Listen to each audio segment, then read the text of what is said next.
विजयनगर के जंगल में रहस्यमय घटनाएं हो रही थीं। राजा विक्रमसेन ने इस समस्या का समाधान खोजने के लिए अपने सबसे बहादुर शिकारी वीरेंद्र को चुना, लेकिन ये जंगल वीरेंद्र की बहादुरी का अंत बन गया। वीरेंद्र, तुम राज्य के सबसे साहसी शिकारी हो। हम तुम्हें एक महत्वपूर्ण काम सौंप रहे हैं। हमारे पश्चिमी जंगल में अजीब अजीब घटनाएं हो रही हैं। वहां से लौटने वाले लोग कहते हैं कि जंगल में कोई चालाक प्राणी है जो इंसानों को गायब कर देता है। महाराज, मैं आपका हुक्म मानने के लिए तैयार हूँ, परंतु मेरी आपसे गुजारिश है कि क्या आपके सैनिक कोई सुराग नहीं ला सके क्या? असफल रहे हमारे सैनिक। जो लौटे हैं वो बेचारे डरे हुए हैं। हमें तुम्हारी बहादुरी पर भरोसा है। तुम्हें इस रहस्य का अंत करना होगा। ठीक है महाराज, जैसी आपकी आज्ञा। हम अपने प्राणों की बाजी लगाकर इस कार्य को पूरा करेंगे महाराज। जैसा आप चाहते हैं वैसा ही होगा।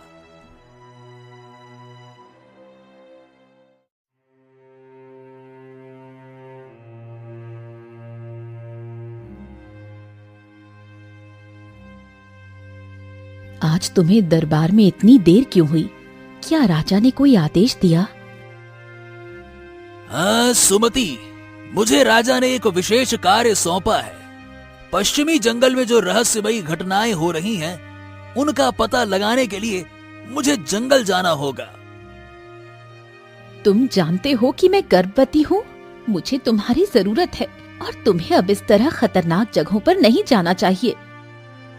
अब देखो सुमति, ये मेरा कर्तव्य है।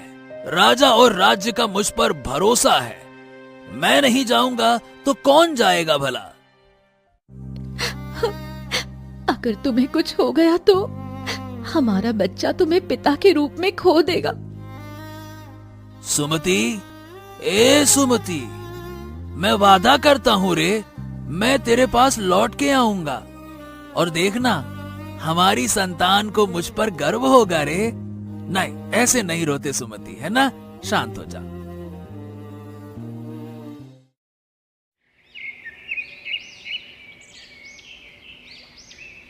वीरेंद्र अगले दिन जंगल के लिए निकल पड़ा। उसका साहस उसे जंगल के गहरे रहस्य के करीब ले जा रहा था।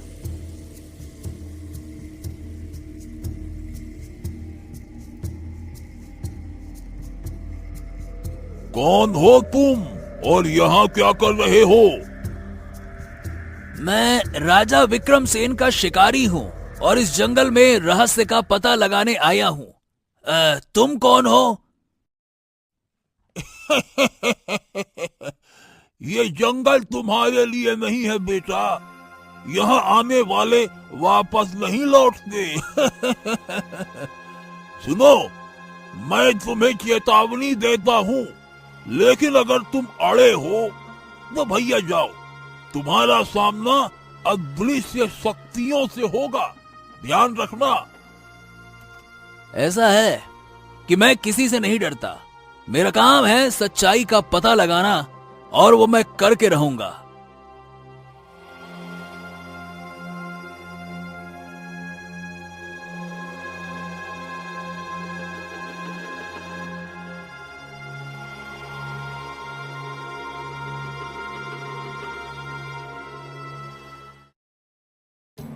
कौन है जो मेरे जंगल में आया है?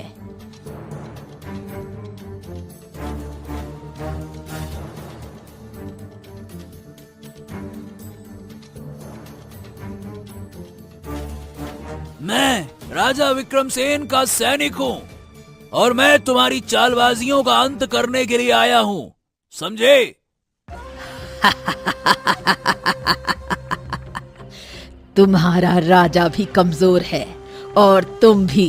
ये जंगल मेरा है, कोई मुझे नहीं रोक सकता। तुम मुझे नहीं जानती। मैं हूँ वो शिकारी जिसका निशाना कभी खाली नहीं गया। रुक जाओ। इतना बोलकर वीरेंद्र ने अपने धनुष पर तीर चढ़ा दिया। मगर तारा वीरेंद्र से कहीं ज्यादा तेज थी।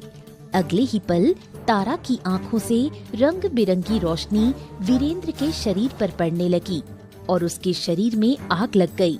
वीरेंद्र बुरी तरह से दर्द से चीखने लगा।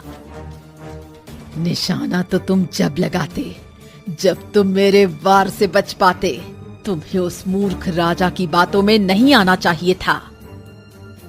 कुछ ही देर में वीरेंद्र जलकर राख हो गया और तारा वहाँ से गायब हो गई।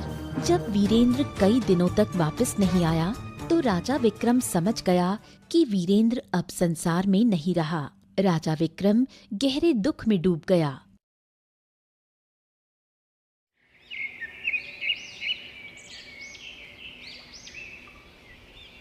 कुछ दिन बाद राजा विक्रम अपने मंत्री जगन्नाथ से बोला, हाँ, अरे हमारी तो समझ में नहीं आता मंत्री जगन्नाथ कि उस जंगल का आखिरकार रहस्य क्या है।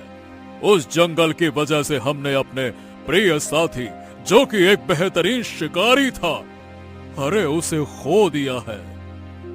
हाँ महाराज, बात तो आपकी सही है, लेकिन मुझे सबसे ज्यादा बुरा तो वीरेंद्र के गर्भवती पत्नी का लग रहा है। वीरेंद्र का बच्चा अभी अपनी माँ की कोख में है और वो तो बेचारा जानता भी नहीं कि उसका पिता जंगल में किसी अदृश्य शक्ति के हाथों मारा गया। हाँ, और यही बात तो हमें खाए जा रही है और हमें तो ऐसा महसूस होता है कि वीरेंद्र की मौत का जिम्मेदार तो सिर्फ मैं हूँ, मैं। अरे काश हमने उसे जंगल भेजा ही नहीं होता। शांत हो जाइए महाराज, शांत। अपने ऊपर दोष मत दीजिए महाराज, यह वीरेंद्र की नियति थी। मुझे विश्वास है कि एक दिन जंगल का रहस्य खुलकर सबके सामने आ ही जाएगा। निश्चिंत रहिए महाराज। इतना बोलकर मंत्री जगन्नाथ राजा विक्रम के कक्ष से बाहर निकल गया। मंत्री जगन्नाथ के कक्ष से बाहर निकलते ही अचानक राजा विक्रम के कानों में किसी स्त्री की आवाज टकराई। वो आवाज किसी और की नहीं बल्कि जादूगरनी तारा की थी। तेरा प्रिय साथी शिकारी तो अपने अंजाम तक पहुंच गया, अब तेरे अंजाम तक पहुंचने की बारी है। आवाज को सुनकर राजा विक्रम बुरी तरह से चौंककर इधर उधर देखने लगा, मगर उसे कोई भी दिखाई नहीं दिया। हाँ? कौन हो तुम? अगर हिम्मत है तो हमारे सामने आओ। कौन हो तुम? मूर्ख राजा, चालाक और शातिर खिलाड़ी के कभी सामने नहीं आते। अगले ही पल राजा विक्रम के शरीर में आग लग गई और वो बुरी तरह से चीखने लगा। कुछ ही देर में राजा विक्रम जलकर राख हो गया। राजा विक्रम की मौत से उसकी पत्नी यशोदा अंदर तक टूट गई। कुछ दिन बाद मंत्री जगन्नाथ रानी यशोदा से बोला, महारानी महारानी महारानी, शांत हो जाइए, शांत हो जाइए। इस दुख की घड़ी में आपको यह भी देखना है कि महाराज ने अपने पीछे एक राज्य को भी छोड़ा है जो अनाथ महसूस कर रहा है। अगर आप इस तरह से टूट जाएंगी तो यह हमारे राज्य के लिए सही नहीं होगा। शांत हो जाइए महारानी, शांत हो जाइए। महाराज के जाने का दुख मुझे भी है, शांत हो जाइए। तो आप क्या चाहते हैं मंत्री जी? मैं क्या करूं? मेरे पति का रहस्यमय परिस्थिति में मर जाना मेरे लिए बहुत दुख की बात है। कभी कभी सोचती हूँ कि मैं अपने इकलौते पुत्र आदित्य को, जो कि अभी केवल 2 वर्ष का है, जब बड़ा हो जाएगा तो उसे क्या जवाब दूंगी। महारानी यशोदा, आपको हिम्मत से काम लेना होगा।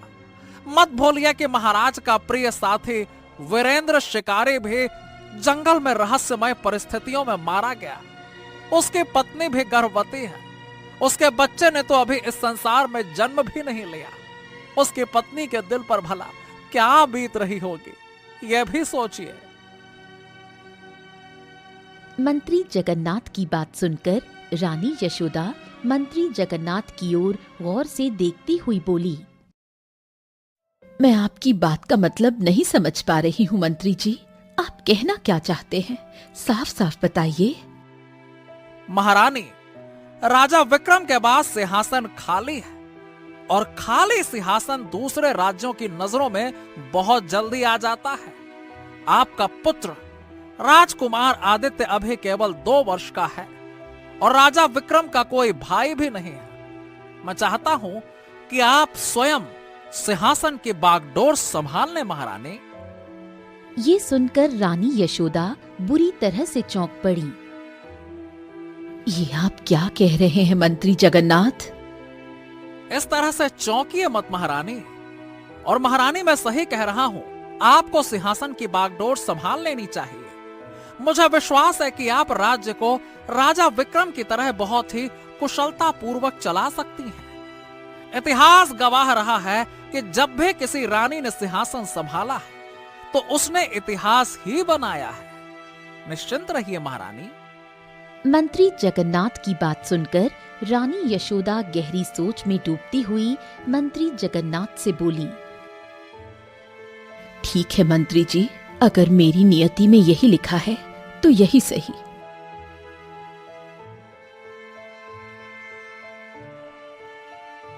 उस दिन के बाद से रानी यशोदा ने सिंहासन की बागडोर संभाल ली। कुछ समय बाद सुमति ने एक पुत्र को जन्म दिया। उसने अपने पुत्र का नाम अर्जुन रखा।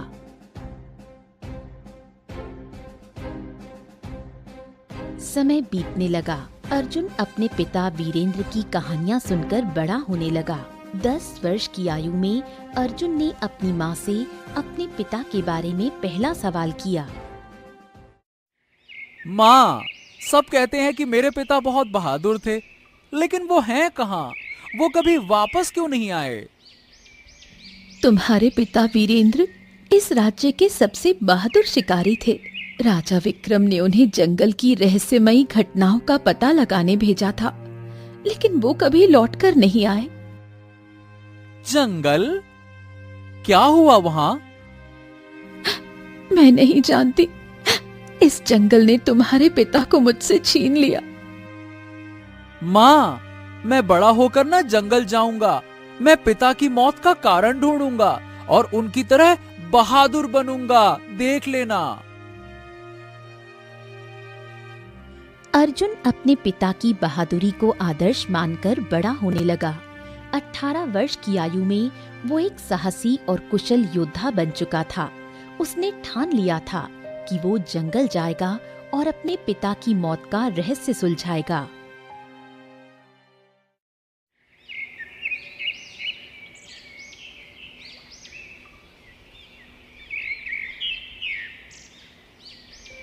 अर्जुन, मुझे तुम्हें खोने का डर है। तुम्हारे पिता की तरह तुम मेरी पूरी दुनिया हो। माँ, मैं वादा करता हूँ कि मैं तुम्हारे पास लौटूंगा और पिता के नाम को फिर से जीवित करूंगा। निश्चिंत रहो माँ।